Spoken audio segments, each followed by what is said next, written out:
আসসালামু আলাইকুম রহমতুল্লাহি ওবারাকাতু। যে আমরা যে বিভিন্ন এই ধরনের তাসবি গোনার যেই যন্ত্রগুলা, এটাকে মালা বলেন, তাসবি দানা বলেন, যাই বলেন না কেন, যে আমরা এটা গুনে গুনে যে তাসবি পড়ি, এটা এবং ডিজিটাল তাসবি যেগুলো আছে ইলেকট্রনিকের, এভাবে টিপে যে আমরা তাসবি পড়ি, এটা জায়েজ নাকি এটা বেদাত? এটার সঠিক উত্তর কি? দেখুন, রাসূলুল্লাহ সাল্লাল্লাহু আলাইহি ওয়াসাল্লাম সহিহ হাদিসের মধ্যে আমাদেরকে আঙ্গুলের কর গুনে গুনে তাসবি পড়ার নির্দেশ দিয়েছেন। সেজন্য আমরা আঙ্গুলে গুনে গুনে তাসবি পড়ব। এখন কথা হচ্ছে যে রাসূলুল্লাহ সাল্লাল্লাহু আলাইহি ওয়াসাল্লাম বলেছে আঙ্গুলে গুনে গুনে তাসবি পড়লে কিয়ামতের ময়দানে এই আঙ্গুলগুলো আল্লাহর দরবারে সাক্ষ্য প্রদান করবে। এটা হলো রাসূলুল্লাহ সাল্লাল্লাহু আলাইহি ওয়াসাল্লামের সুন্নাহ এবং রাসূলুল্লাহ সাল্লাল্লাহু আলাইহি ওয়াসাল্লামের হাদিস। এখন কথা হচ্ছে যে তাসবি দানা গণনা করা এটা কি বেদাত হবে? এটার উত্তর হচ্ছে, দেখুন, এই তাসবি দানা রাসূলুল্লাহ সাল্লাল্লাহু আলাইহি ওয়াসাল্লামের জামানায় সাদ ইবনে আবি ওয়াক্কাস উনি বিভিন্ন পাথরের কুচি, খেজুরের বিচি, এগুলা দ্বারা এই তাসবিগুলা গণনা করে হিসাব রাখত এবং এটা সহিহ সনদে মুসান্নাফ ইবনে আবি শাইবার মধ্যে উল্লেখ রয়েছে।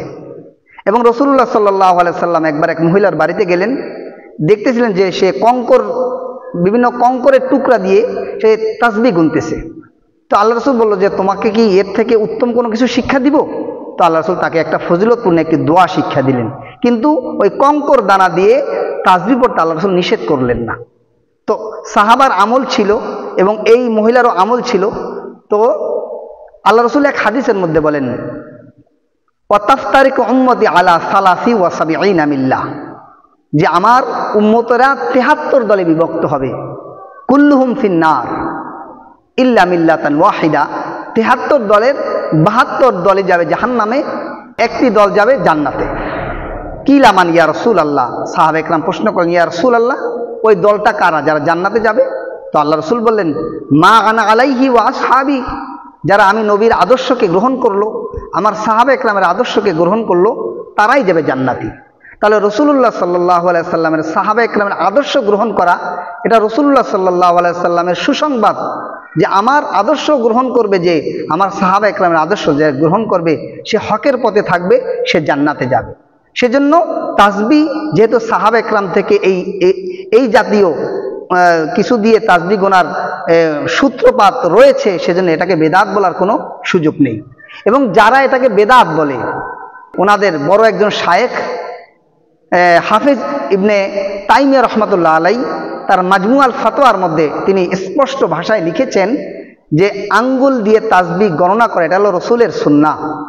আর বিভিন্ন এইরকম তাসবি দানা বলেন, এই ডিজিটাল তাসবি বলেন, এগুলো দ্বারা তাসবি গণনা করা, এটাও সাহাবা একরাম থেকে সাবেত রয়েছে।